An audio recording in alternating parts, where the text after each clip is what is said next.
Hi, my name is Amy. Thank you very much for watching, and let's make some bad financial decisions together. This is for entertainment purposes only, so if you're entertained, please like and subscribe. Really appreciate that. So, I have been thinking about Misty a lot lately, but I haven't been saying much because I want to avoid becoming a MicroStrategy channel.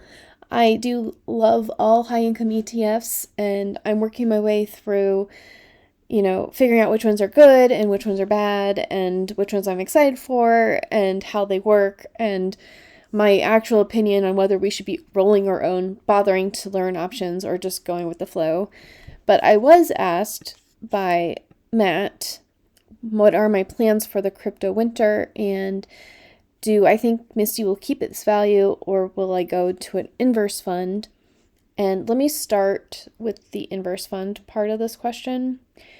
And it's my opinion that inverse funds are really dangerous, and this is coming from someone that's in a lot of leverage stuff and Misty and stuff like that, but inverses are very dangerous.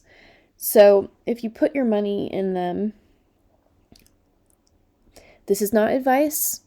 It's going to come out sounding like advice though, but the 2 or 3x inverses, you put in your stop order and you're only in there for a day or two.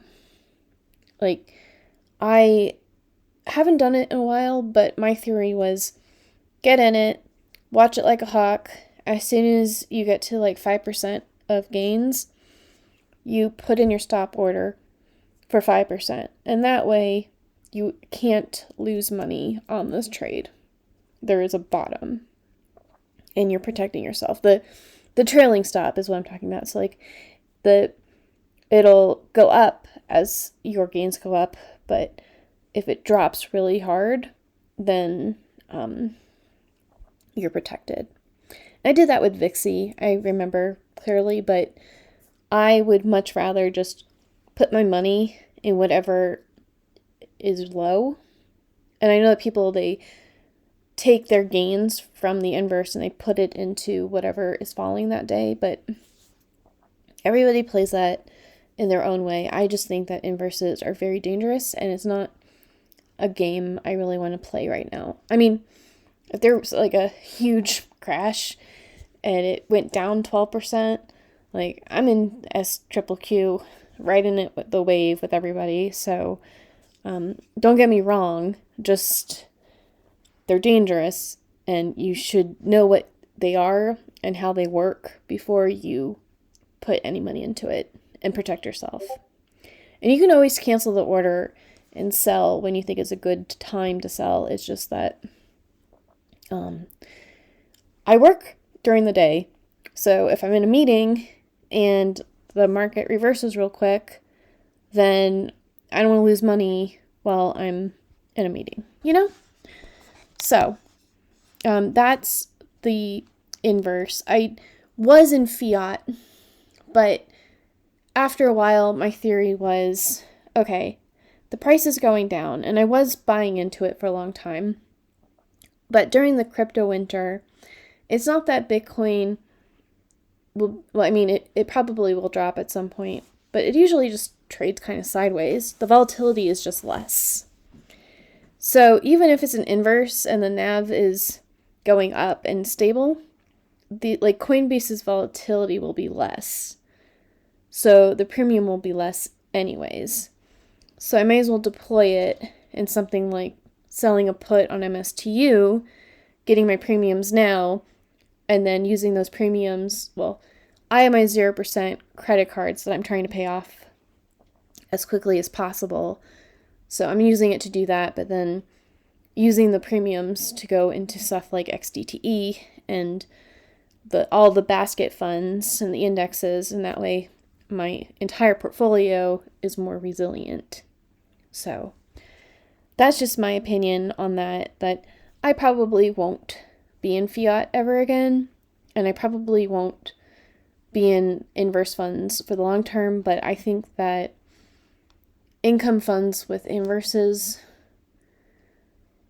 are not great because you don't really want to be in there for a long time. You want to get in, you want to get out for inverses. So the reason why I've been thinking about Misty is I watched this video from Shrino the Rhino, and it reminded me of why I got into Misty in the first place. And so in July, when I first heard about Misty, I was doing a lot of research. I had never heard about a cover call ETF. I didn't know how any of it worked. So I spent like a couple of weeks researching it. But finally, it was like, I do not know if in the future it's going to continue having over 100% distribution. But right now it does have more than 100% distribution. And that means that in 10 months-ish, my Misty position should be paid off. So I put in the money that I had from Ethereum that I took out in the first place because I thought I was going to sell my condo and I was short money on my condo. And then the sale fell through. I was like, well, what do I do with this money? So I put into Misty, and I have been accumulating more shares a little bit. But when they changed the margin percent from 35% to 60%, and then them is Robinhood in this case, I was like, actually, maybe 80% of my portfolio should not be in Misty. It wasn't that much, but it felt like it. It was more than 50%. So I was like, we'll cool our jets and we will get into some of these more stable funds and focus on that for a little bit. But this video reminded me, if you put $15,000 into Misty and you're assuming that in 4 years from now, each share will pay $2, it's only going to take 4 years of reinvesting your dividends to get $15,000 a month. And that is so powerful. That's way better than in VU, every 7 years your money will double. This isn't even my money doubling. This is my distributions. The original amount that I put in is the amount that I get back every month in 4 years. And I probably can't retire off of the Misty distribution because I don't know what word to tell you, but it's cyclical. And so if every 2 years the volatility is going to be like 20%, I don't know what the historical volatility of Bitcoin is during the winter, or if it's even going to be that bad. But if half the time it's 100% and half the time it's 50%, it makes it hard to use this particular ticker to retire off of. But if there are periods where I'm getting $15,000 and I only put $15,000 in the first place after 4 years, then it's worth it because I can use that $15,000 a month to go into safer funds. So for me, like, I have my dividend tracker and I have a tab that's my Misty Finagling. And as of this moment and until next week, I am 54% paid off. So it doesn't make sense for me to sell more than half of my portfolio because as soon as Misty's paid off, that's house money and it's paying over 100% right now.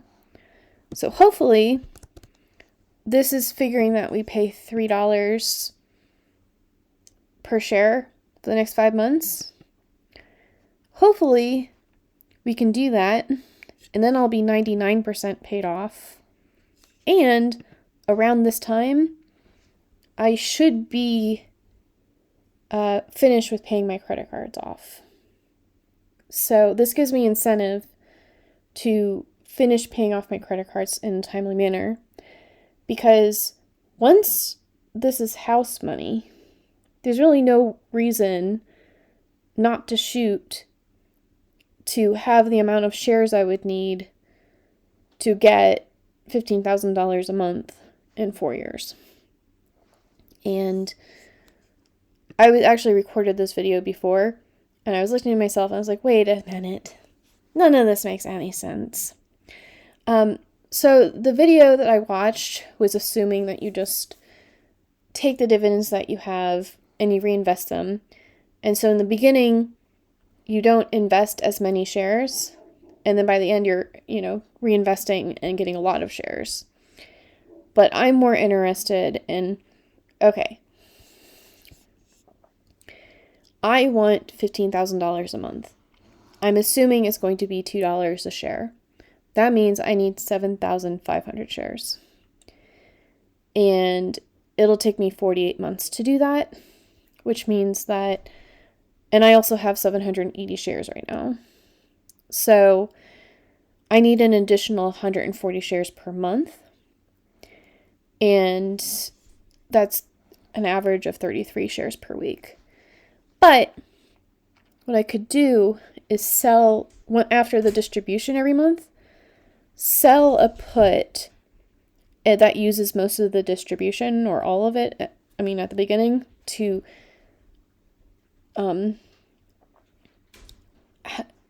sell a put for another 100 shares of MSTY. And then the amount of puts I have on MSTY, I'll just keep rolling them over until I finally just own the shares. Because at the beginning, I don't really care if I own the shares, and I'd rather have the options collateral than margin, because margin, they charge you, and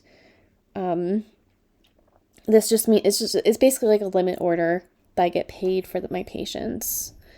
So we'll do a put and we'll get the premium and we'll use that premium's money and put it back into MSTY. And then, so that leaves us with 1,920 shares that we need to additionally purchase. So that's about 40 shares per month, which is 10 more shares per week. So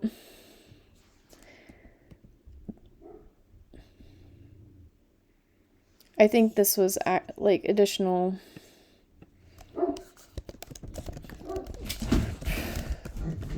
Says like $300 if it stays at $30 per share. So, like, if you look at my dividend tracker, like my January options, right now, I'm getting more than $300 per week. So if I can get 10 shares in my puts and keep my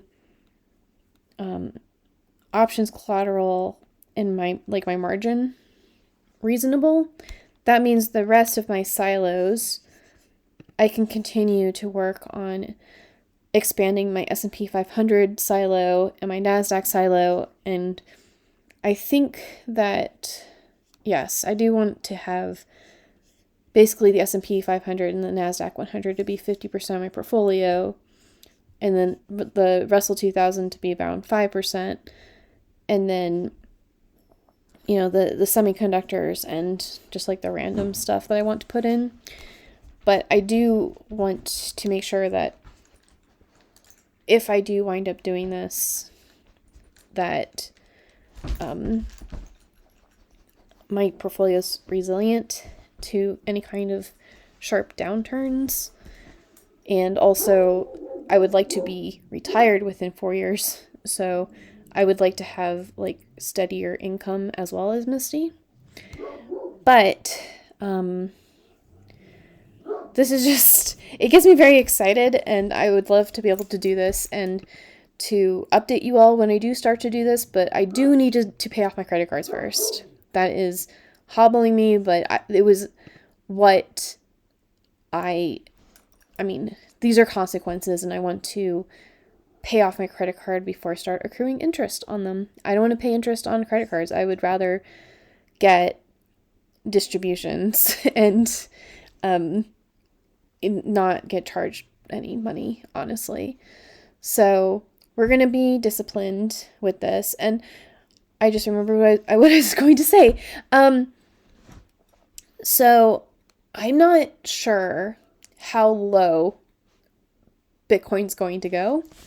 And it's actually better for me if we if if MSTY shares are cheaper, and even if they reverse split, like I'll have to redo my math and make sure that I'm on target for the amount of shares that I need. But, and hear me out, when the price point is larger, like they consolidate the amount of shares that I have, but it goes from like, oh, it's a $2 stock and you get 5 cents for your distribution to a $50 stock, and now you're getting $5 per distribution.